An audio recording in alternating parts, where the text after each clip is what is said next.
Hello all of you beautiful people, Jules here for WhatCulture.com, and with many hundreds of people pooling their talents together in order to get even a simple movie made, virtually no film that's ever been shot goes 100% according to plan. Changes have to be made weeks, months, even sometimes years after the initial shooting has been done, but some changes get made at the very last minute, and that's what we're focusing on today. As I'm Jules, this is WhatCulture.com, and these are 10 movies that made subtle character changes at the last minute.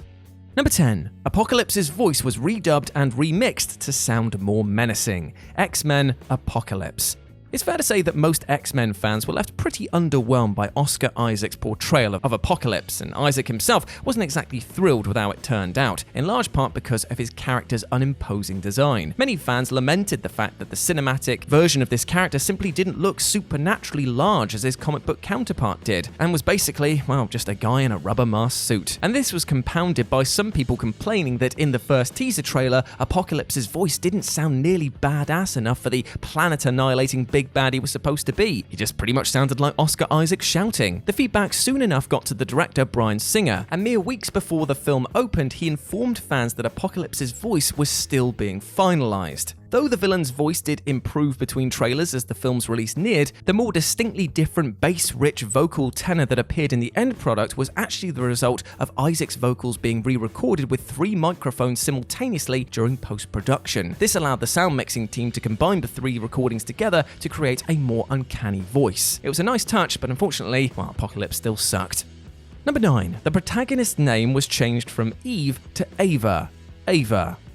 You couldn't be blamed for forgetting last year's action thriller Ava, which thoroughly wasted Jessica Chastain in the role of the titular globe-trotting assassin. The film's production was, well, less than smooth, with writer-director Matthew Newton being kicked out of the director's chair for a number of abuse allegations leveled against him, ultimately being replaced with Tate Taylor. Less troublingly, the film was actually shot under the title Eve, but for reasons that haven't actually been fully confirmed, the title was changed to Ava in late 2019, almost a year after the principal photography was wrapped. This title change, of course, meant that the protagonist's name also had to be altered, seemingly achieved primarily through ADR dubbing, given the lack of online reports about reshoots. It's been speculated, quite believably, that the film was renamed after the critical success of the BBC spy thriller series Killing Eve, which aired shortly before this film began shooting and became an awards darling while it was in post-production. Sensibly, the filmmakers chose a replacement name with almost identical mouth movements, making the redubbing far less of a headache than it otherwise would have been.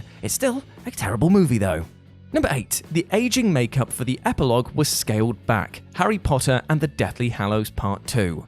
The final entry into the Harry Potter franchise gets a lot of flack from fans for its epilogue sequence, in which Harry, Ron, and Hermione reappear 19 years later to see their own kids off to Hogwarts. It's a touching scene, albeit one that was roundly mocked by fans for the rather unconvincing makeup that was applied to make the actors resemble late 30s adults. Many complained that the makeup was far too intrusive and made them look considerably older than they were actually supposed to be, inviting titters of unintentional comedy. But fans should probably have counted their lucky stars that the makeup team didn't stick with their originally shot version of this scene, which employed far more comprehensive makeup effects. The end result may have left fans unhappy, but it was clearly a step in the right direction to scale things down.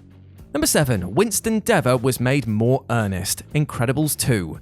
Incredibles 2 underwent extensive changes throughout production as Pixar reworked the story, as is a major benefit of the animated medium, where costly reshoots just aren't necessary. Instead, it's just the blood, sweat, and tears of an army of animators. Though Pixar made major changes to the film's antagonist, Evelyn Dever, changing the character from a man to a woman after realizing that it would give her a more interesting dynamic with Helen Parr, they were a little more slight with tweaks to her brother, Winston. While our introduction to Winston suggests to viewers that he might not actually have the Incredibles' best interests in mind, he does in fact turn out to be a genuinely good-hearted fan who wants to bring superheroes back to the limelight. Even so, Winston received some slight alterations during production, his character being rewritten to be more earnest and wholly innocent rather than a more ambiguously intentioned character in the original script. Winston's unabashed love of superheroes free of any sinister motives was one of the film's most pleasant surprises, and certainly this was a smart change.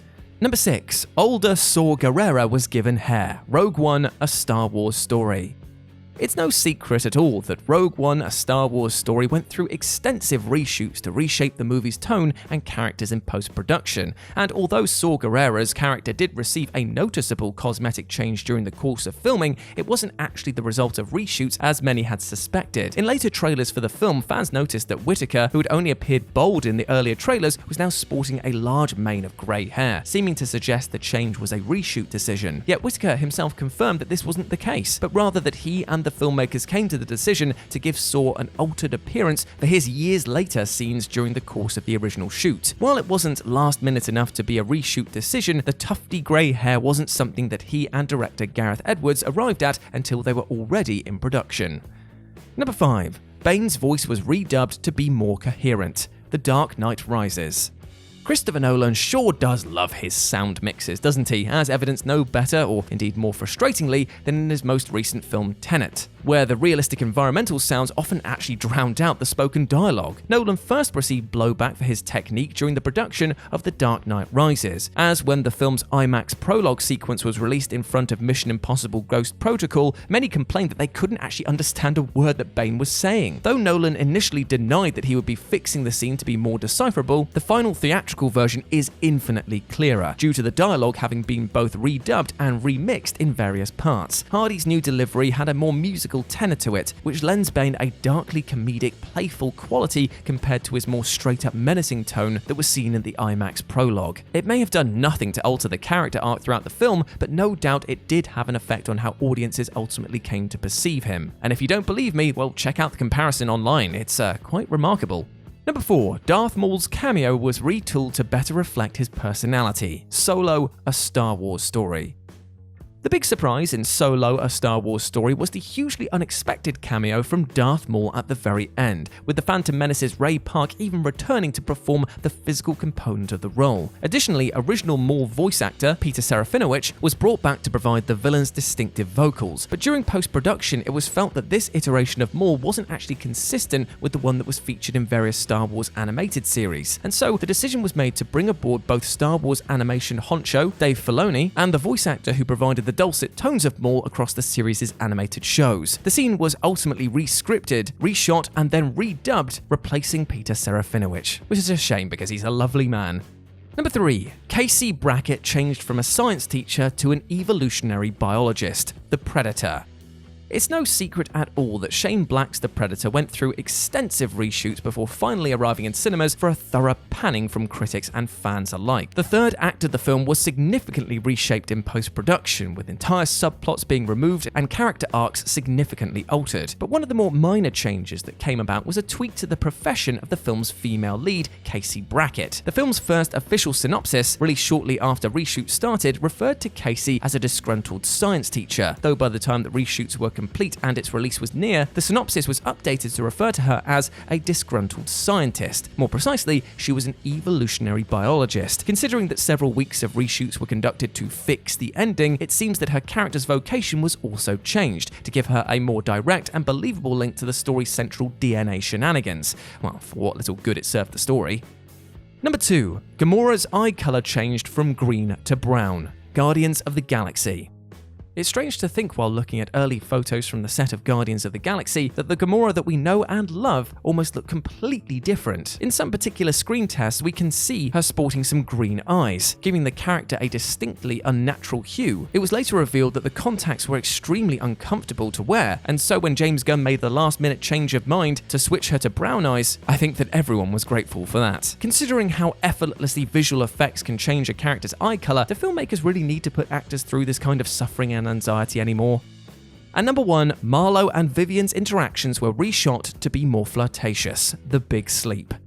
The Big Sleep is one of the most iconic and beloved film noirs ever made, but its production was nothing short of a hot mess. Though released in 1946, it was originally shot in 1944, but after stars Humphrey Bogart and Lauren Bacall received rave reviews for their chemistry in the film To Have and Have Not, released that very year, the decision was made to reshoot several of the Big Sleep scenes to exploit that chemistry. And so, in 1945, shortly after Bogart and Bacall got married in real life, several of the interactions between their characters, Philip Marlowe and Vivian, were reshot to be more innuendo-filled. One pivotal scene, for instance, saw Vivian wear a more sexier, more revealing outfit while trading flirty barbs with Bogart, and was now set in a bar instead of Marlowe's office. These changes didn't alter the context of the film's famously labyrinthine plot much, though they did change the central character dynamic to satisfy audiences who were fascinated with the couple's real-life romance. In this case, it paid off dividends.